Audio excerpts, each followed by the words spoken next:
Do you think there was human on droid sex in the Star Wars universe?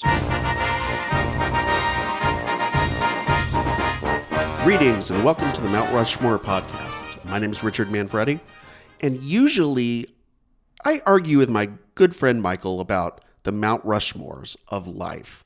Any four things from a category that are most representative, most iconic of that topic. But not today. Today we're doing a little switcheroo. I'm taking the host seat, and our usual host slash judge slash jury slash executioner, Jeff Hopkins, is going to be jumping in here because this is a topic that I know diddly over squat about. So I am happy to sit here and have you guys educate me because I know this is a topic that is near and dear to both of your hearts. It's a Star Wars topic.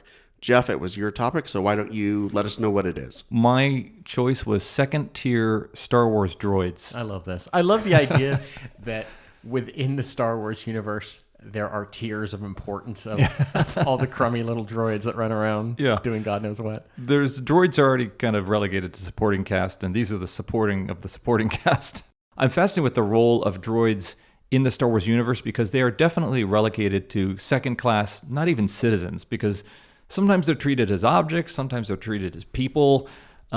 These aren't second tier, but droids like C3PO and R2-D2 show happiness, they show loyalty, they show all these A-list emotions, yet they are abandoned, bought, sold, mistreated. There's only one person in the entire movie sextology, or maybe probably even what? Excuse me? Yeah, that shows any sort of empathy towards them, and that's Luke Skywalker. Yeah, he even you'd think that he's giving them baths. He's giving the oil bath. Obi-Wan in the first movie, he's younger. He's a Jedi and wizened. Yeah, he couldn't give a crap about any of them. Nobody does. None of the princesses, none of the bad guys, certainly. Also, the level of spirituality. C3PO says, "Thank the Maker." So we've got to interpret that as. Well, that was one of those great lines from the first movie that George Lucas just destroyed by the time you got to Attack of the Clones. Yeah.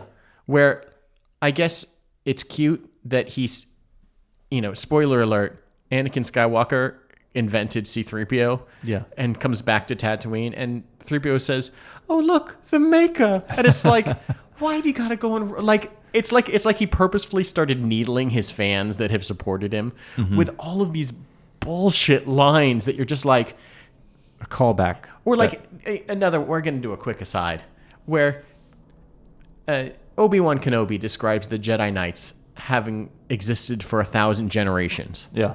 And then back in the other dumb prequels, he says, well, the Republic's been around for 1,000 years. A generation isn't a year. And this is one of those nerd nitpickery things.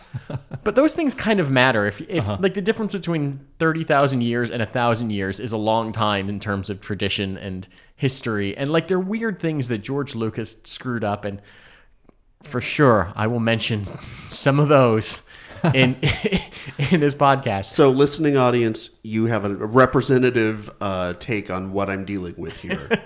These two womp rats, what their level of knowledge and nerdery is. So I'm going to, again, cede the floor since it was Jeff's topic. Michael, you will be going first. What's your first choice? Okay, well, I have 4 categories this week. Good. Oh, boy. Star Wars, The Empire Strikes Back, Return of the Jedi, and the prequels. And we'll start with Star Wars. And I'm going to go with the MSE6 series Mouse Droid.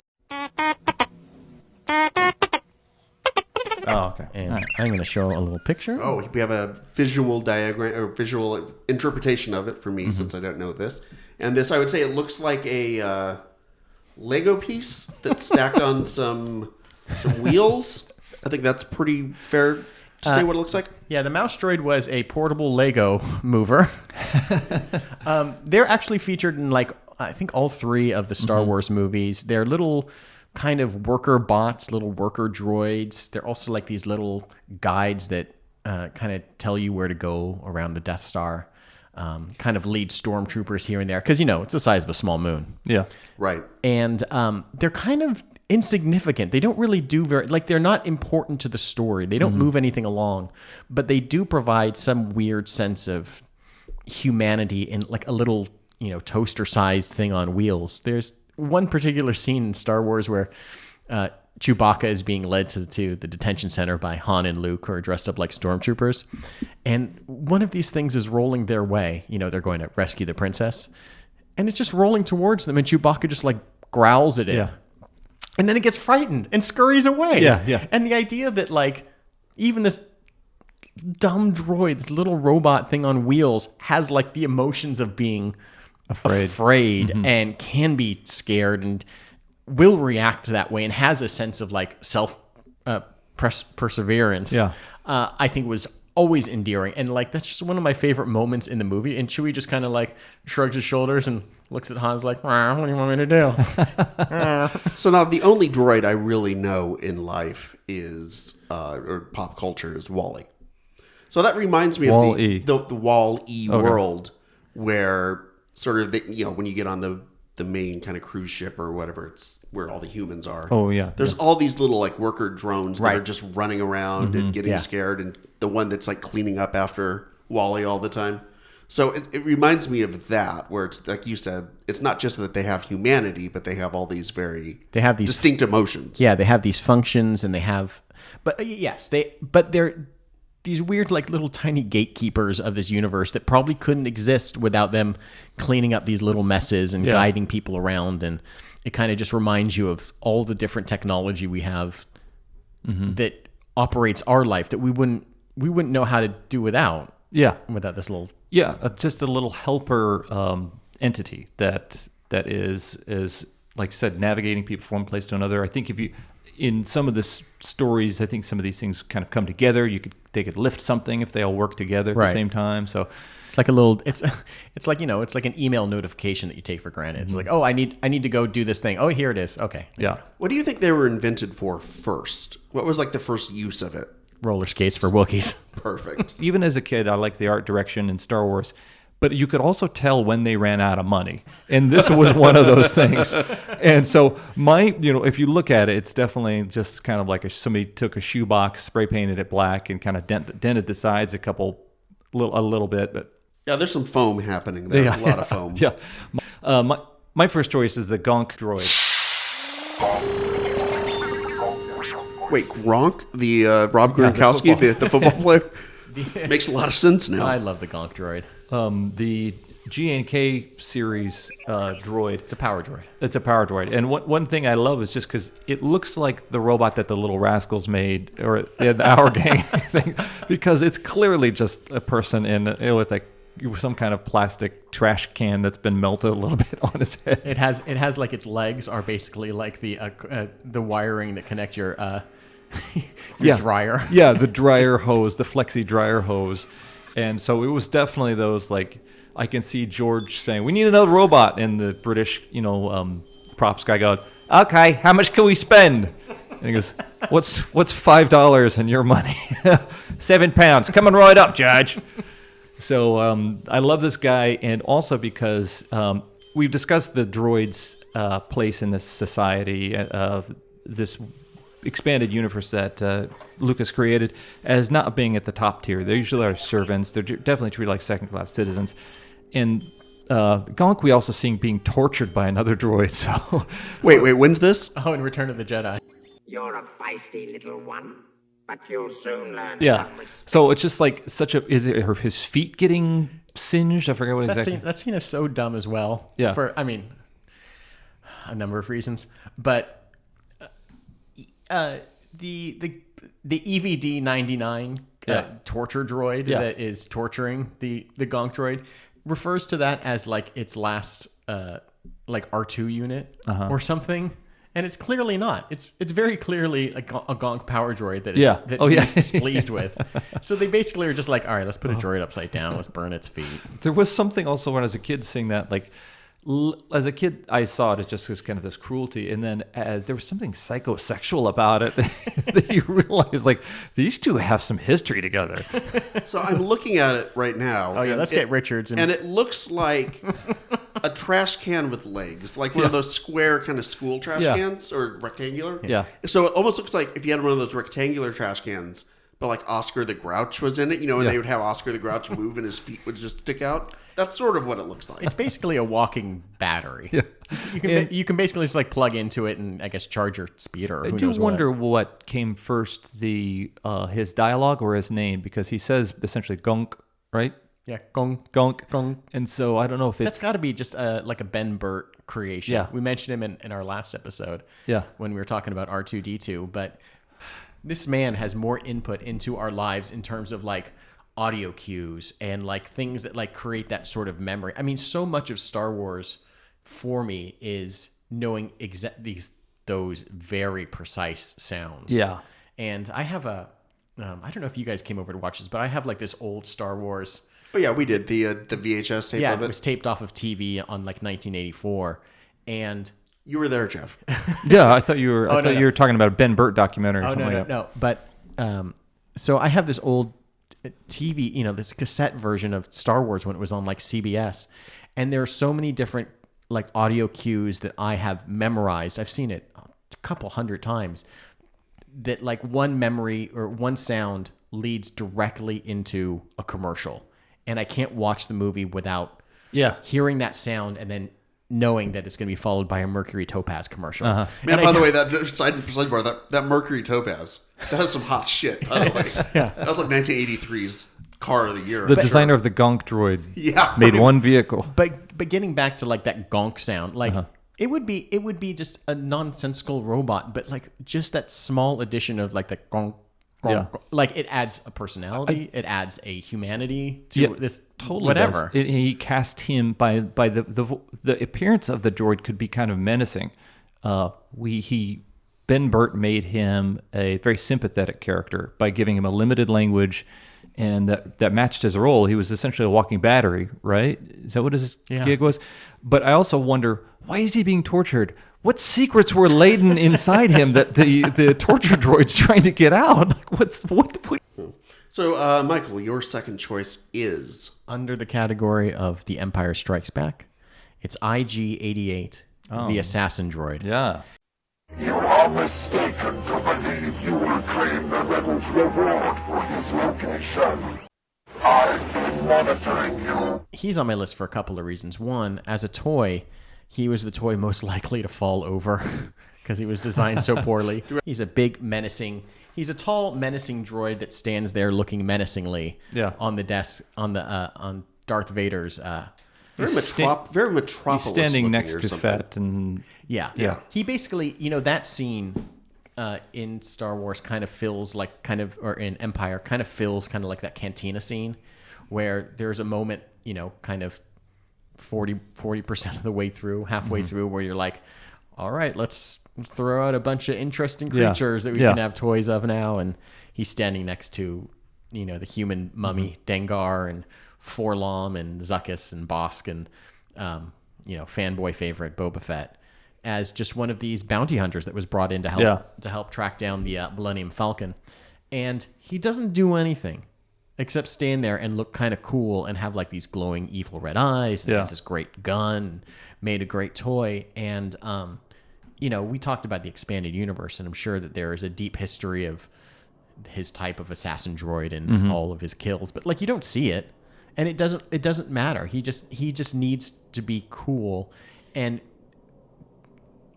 just kind of menacing and be within like this group of other. That he's menacing because of his associates. Yeah.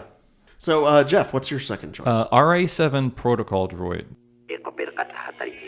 So, like, C3PO is one of my favorite droids who is a translator. He's all these other things. But you see how often he's used for... he goes on adventures, and no robots in this galaxy end up doing the thing that they were made for. They all end up being like the assassin droid probably was programmed to make fondue, deliver flowers. I'm here to deliver flowers. Flowers for Skywalker. My prime directive is erotic back rubs. But then they all get put into service, especially when the politics of the galaxy changed, and so the RA7 protocol droid was then put into use as a servant to an imperial officer. So like, how fucking much would that suck? Like, I'm a protocol. Like you're essentially part of the UN. Next thing you know, you're some guy's butler. I just think that's so. I have so much empathy. And they also call them Death Star droids.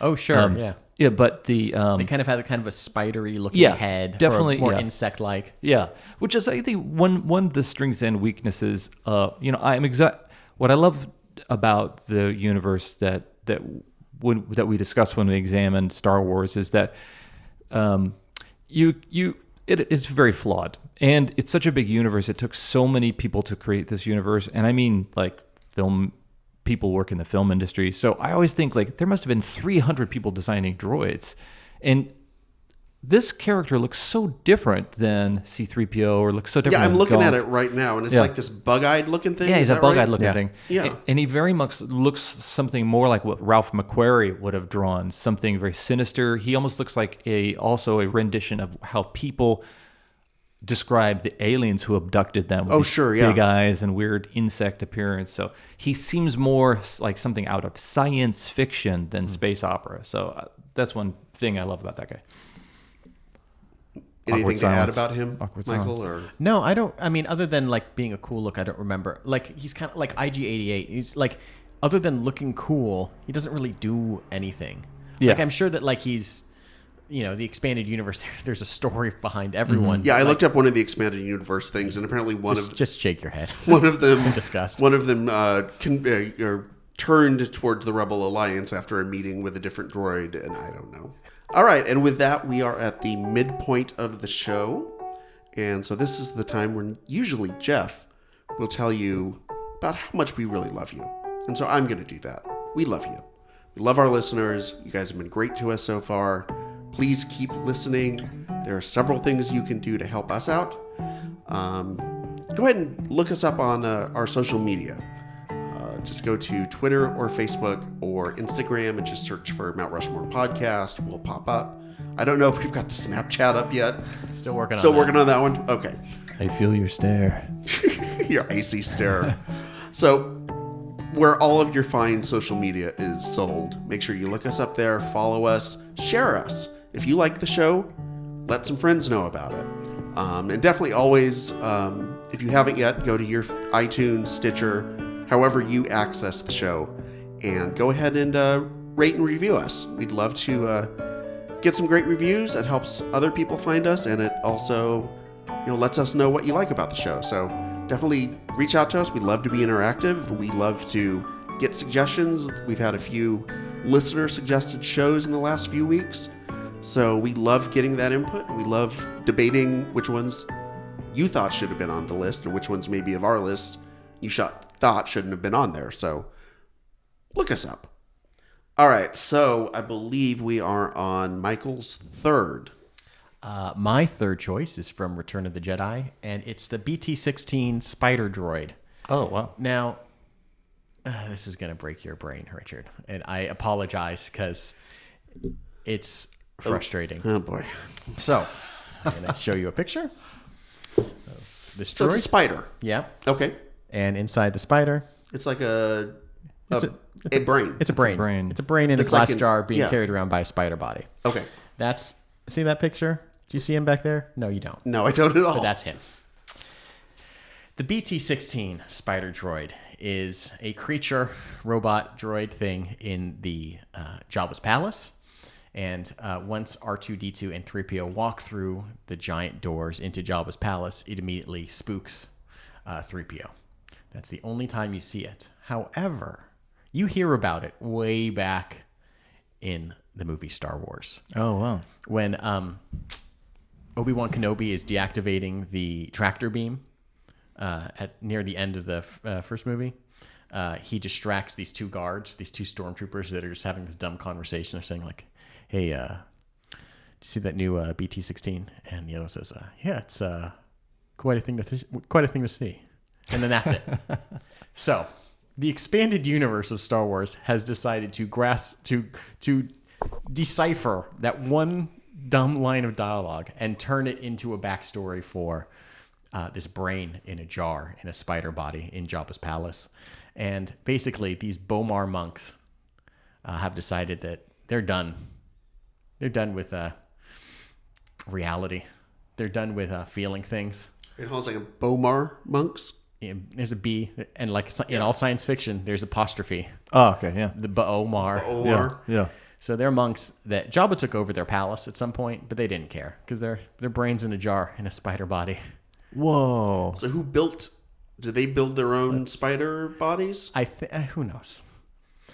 But it's so crazy. But they're still hanging. But they're just hanging because they don't care. They don't care who's living there. And Jabba doesn't seem to do anything. But they're like these security droids that... But how are they security? Because the only thing I see is like one of the claws that you would get try to get stuffies out of at the arcade. They pinch you on the bottom to get you out of the palace. Let's say... Get out of here. So we can post an image, but just think of a big metal spider.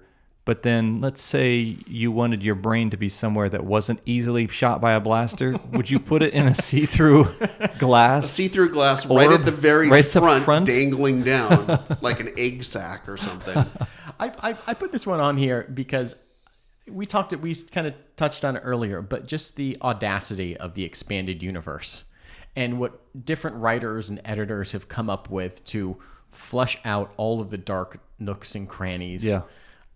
And to create something that isn't just like a movie, but it has subplots and stories and things that have become that were just kind of taken for reality until Disney came in and just kind of like axed it all out. Like they all still have names, but they don't quite all have like the stories and the lives that they once had. And growing up, I remember reading, all of the different Star Wars books, like the Timothy Zahn, like 5 years later books. And they eventually had like these 3 collected editions of like, they were tales. One of them was like the tales from the Mos Eisley Cantina. One was the tales of the bounty hunters, and one was the tales of the Jabba's palace. And they all kind of focused in on the random little characters that are either teaming up to take down Jabba the Hutt, or that they're the jazz band that's playing in the cantina, or the different bounty hunters. And I've always loved that Star Wars has like, it's infinite. It has like all these stories, and every character that's designed and appear on screen has had either a toy or has had a story in some way, or has some greater depth than what you see like 2-dimensionally on screen. And like these BT-16 droids that started out as a throwaway line, it could have been anything. Like they could have been talking about a speeder. They could have been talking about, it's the new phone. But someone decided that, you know what? We're gonna put a brain in a robot spider body, and it's gonna appear on screen for all of 4 seconds. That's what I'm amazed about, the inspiration that Star Wars has given to so many people, that it launches their brains into these flights of not mediocrity but fancy. Spider brains? Spider brains. In a jar.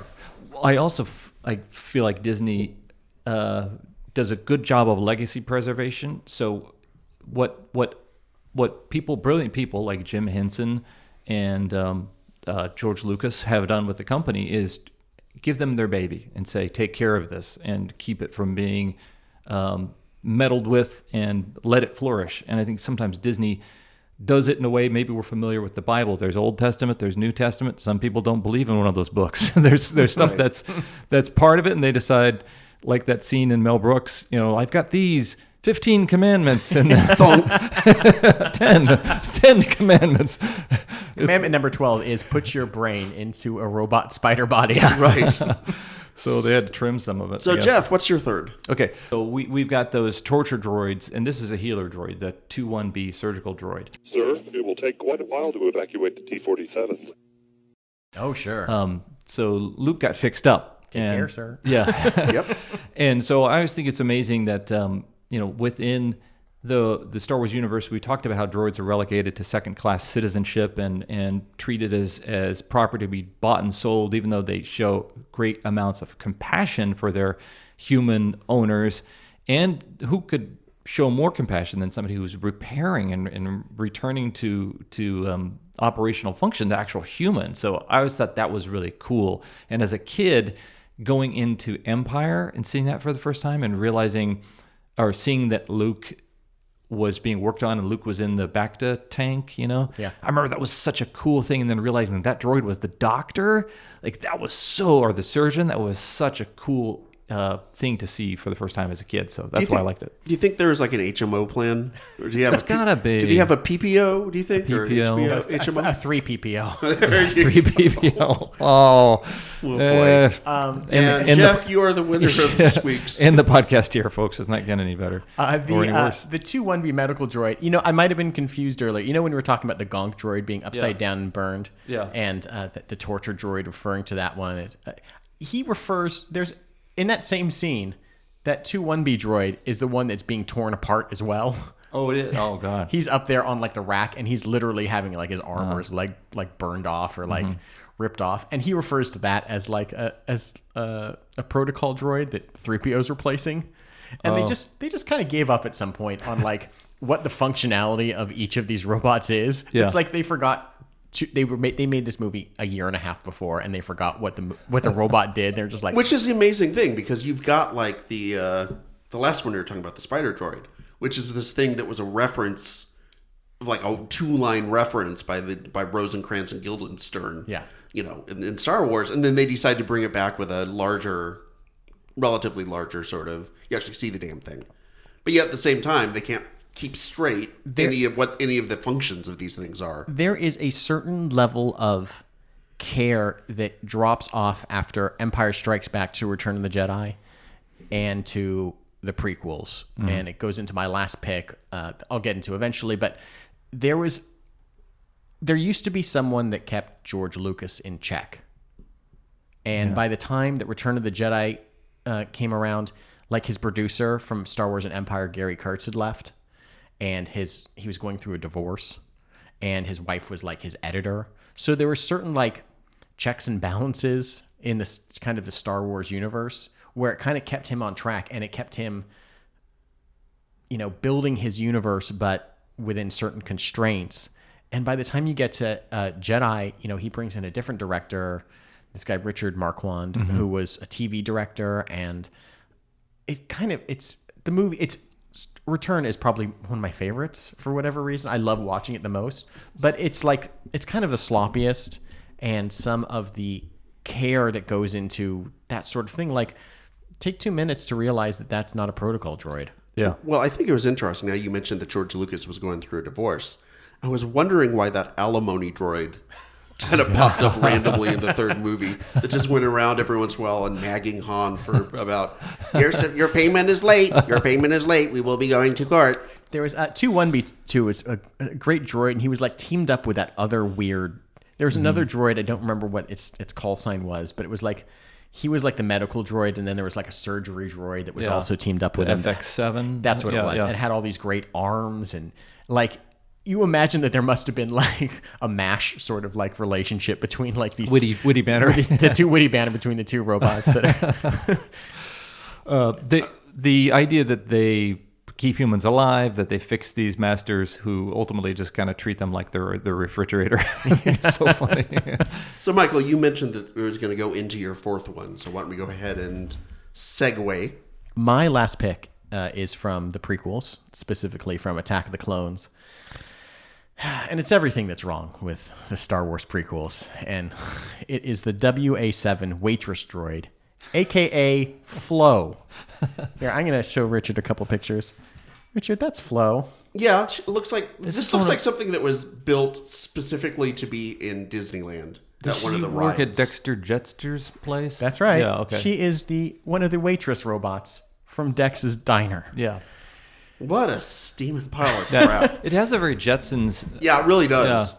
So for whatever reason, like George Lucas started exploring, I think a lot of aspects of his childhood with the prequels. Like, you know, he grew up in Modesto, like drag racing, hot rods, and like a lot of that. Man, you should have worked that out with what was that? American Graffiti. With American Graffiti. Yeah. Or more American Graffiti. Or didn't you get the rest of that out of you in Crystal Skull? Because there was some of that stuff in there too. There's this weird like 1950s, early 60s like remembrance and like nostalgia that like carried over into like the design elements of this movie.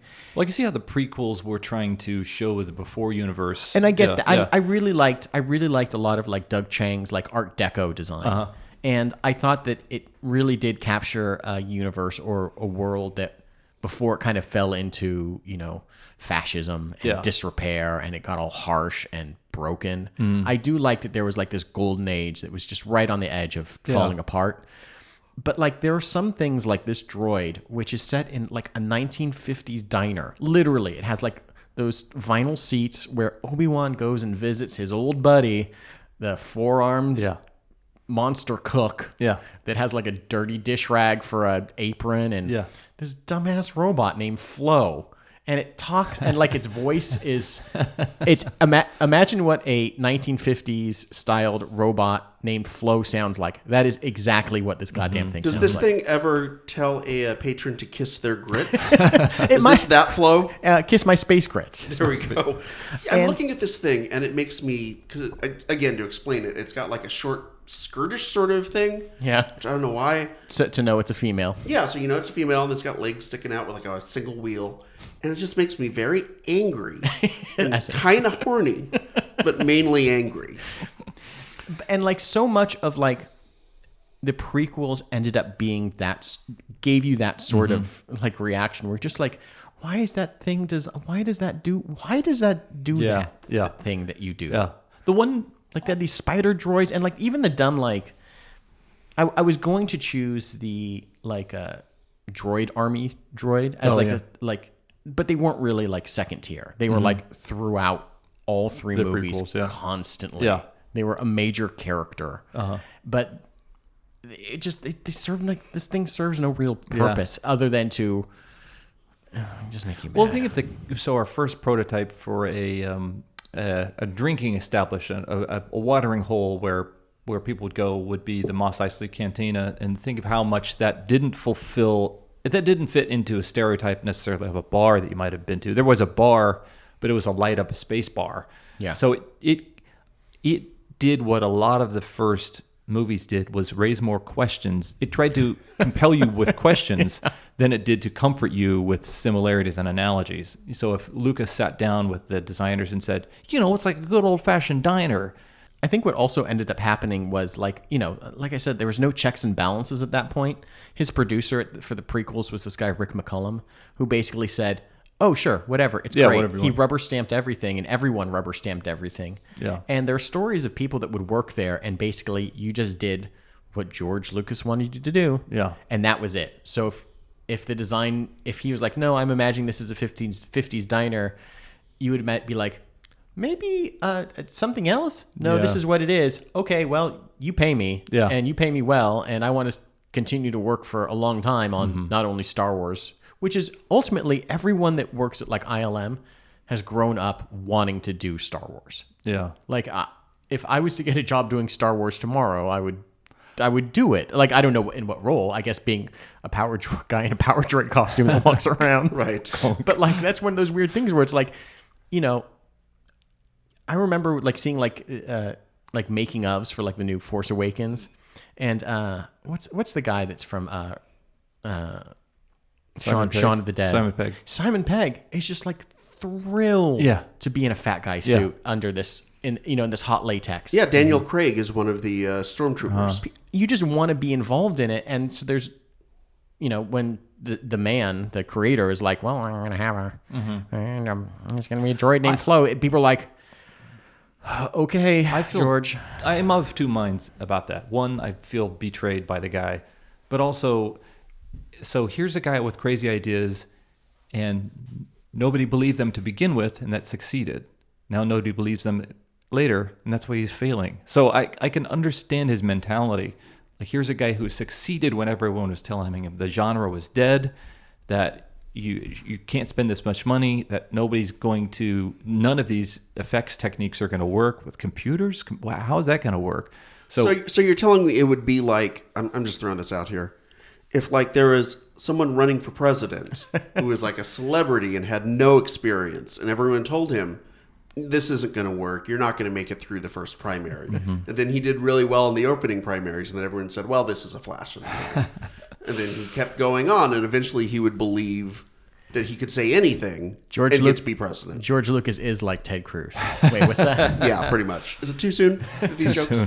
Oh, boy. Okay, so I believe we are at the final scenes here. I believe that the Landau is leading the attack on Landau. Martin Landau. Martin Landau Calrissian. Martin Landau is leading the charge on the final Death Star. Yeah. And Jeff will be giving us his final pick. So this is not like any great. It's certainly not my favorite, but like when we first met the droids in the first movie, there was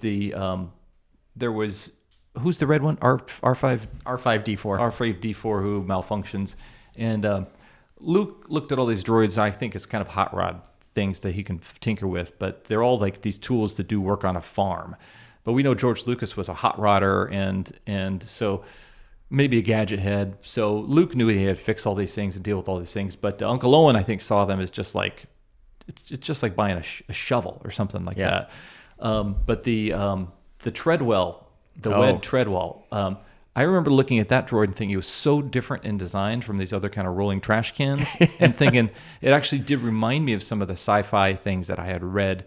So in that some of these droids are kind of characters. These other things, that Treadwell and like, who's the probe droid? The probe droid that is fired down onto Hoth. Yeah, sometimes called Probot. I got to think of its real name. Had these spider-like kind of limbs and hovered, and multiple eyes and kind of creepy. Yeah, and just in that this droid, if you read the kind of expanded universe stuff, there's multiple versions of this droid. It always had multiple arms. It was always used for different things like agriculture or whatever.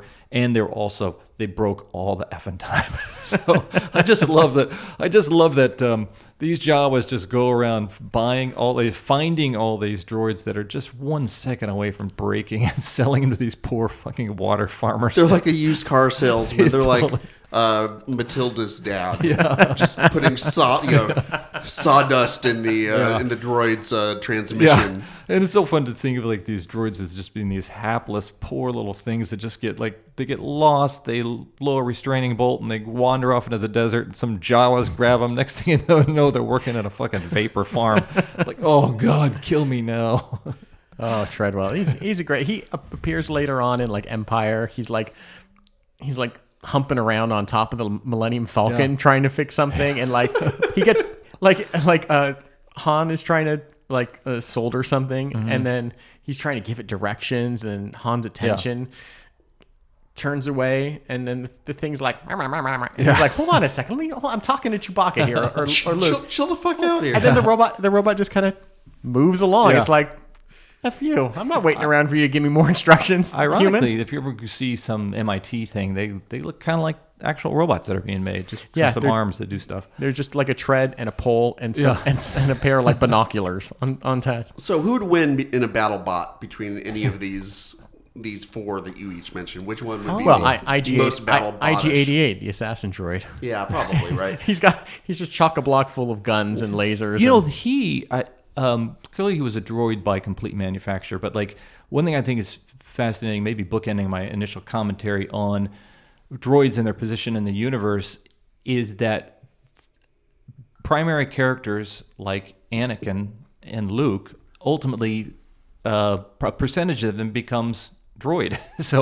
So I find it fascinating, and it also makes them more interesting characters. I think of General Grievous was one of the more menacing characters of the prequels, even though he did seem to be put there as a cautionary tale of what Vader would become. Yeah.